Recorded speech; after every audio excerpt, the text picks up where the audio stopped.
But this before we start, I want to say that this map that I'm on is just an example. I'm using it for examples and showing you.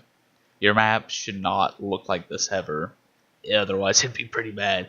And remember, this is Bad Halo Forging. This video is intended for people who just don't care about forging and want to try to make their first maps. Keep that in mind. Hello YouTube, this is Bad Halo Forging, and today I'm going to be giving you some tips when you're making or forging linear infection maps. What I mean by linear infection maps are infection maps in which the players have to make their way through the map in order to win, while the infected try to stop them. This is different than other maps because the survivors are going to be continually moving and they're going to be trying to get to the end. And whereas on other infection maps, the survivors might all congregate to one area and sit there the entire match. And the first little tip I'm going to give you is about different pathways. Now you might want to make two different pathways, and what I'd like to do when I'm making linear infection maps is to have one pathway that's shorter without any guns, ammo. It just gets you to the next area faster. And then you might want to have another path that's longer, but it has weapons and ammo in it. The upside to taking the shorter path is, well, it's shorter. You get to the next area quicker and get to the end goal quicker. And if you go the other path, well, obviously you get more ammo and weapons, which could help you survive. It's important to have choices like these in your infection maps or any map in general, because it helps replayability. Like, if I'm playing an infection map and there's only one choice each time, I'm going to get bored of it pretty quickly. But the more choices you have, you're going to make players want to come back and go down the other path. And just keep in mind that obviously the paths aren't going to be this short. Just this map that I'm working with is an example. And this next part right here is, this next tip is to have slow down areas like choke points. For example, right here I'm just using pallets, and the great thing about this is that players can choose to either throw grenades, shoot it, or beat down pallets. Again, more player choices, which means more replayability, more fun. You gotta remember, more choices is better most of the time.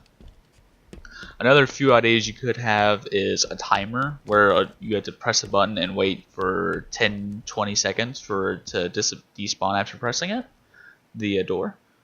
Or you could have, say, a boulder that you have to push through an area in order to get around it.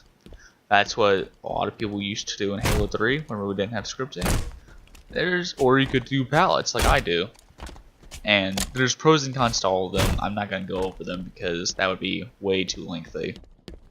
Okay, moving on to the next thing, and this is just going to be about the spawning. There's a few ways you can do the spawning, and what I like to do is make it to where as players move up the map, more teleporters spawn in for the infected to come through. You could also just have the infected spawn in an area where there's a bunch of short pathways, or teleporters, or even just spawning at the end of the map and they have to come all the way down. Different ways you can do it, but scripting here is pretty simple. Nothing too complex if you want to use the teleporter system. I prefer it because it's easy, simple. You will, however, have to add it, like, you know, some form, some way that tells the infected, hey, you should probably use this teleporter because that's where the humans are. Okay, one of the last tips I'm going to give you is you should have safe houses in the map.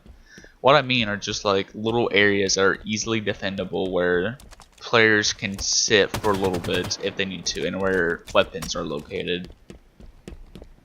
For example, right here, as you can see, there's only one way to get in. This would be a safe area. Now, you don't want players sitting there the entire match, so that you need to do a few things. One, you should put only a few weapons, maybe like 1 to 3 magnums, a shotgun or 2, and some SMGs, depending on how many people you expect to play the map. Another thing you could do is have a timer where the players enter, and after, say, a minute, some of the walls break down, there's new ways for the infected to come in and overwhelm them. You just gotta keep that kind of stuff in mind. And again, you should only have maybe one or two of these in the map, depending on how long it is. Again, the last thing I'm going to talk about and give you tips on is the victory condition.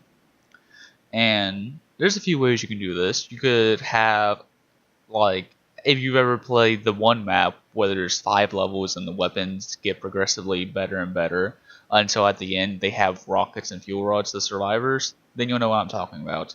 You could have an area with a bunch of really good weapons where the survivors can basically hold out indefinitely. You could also do some scripting where it does some cool effect and then the round ends. There's you can do a few things to let the survivors win. And just to wrap it up, the last thing I want to say is make sure I know I've said this earlier, but you need replayability in your maps. It just makes them feel better. And this map I know isn't a good one. It's just I'm showing examples with it. So make sure you take your time, make your map look nice, have lots of choices, lots of fun stuff. And make sure it's balanced for the infected, because nobody wants to stay the infected the entire match and not get a single kill because survivors have rockets right off spawn. Anyway, thanks for watching. This has been Bad Halo Foraging. See you in the next one.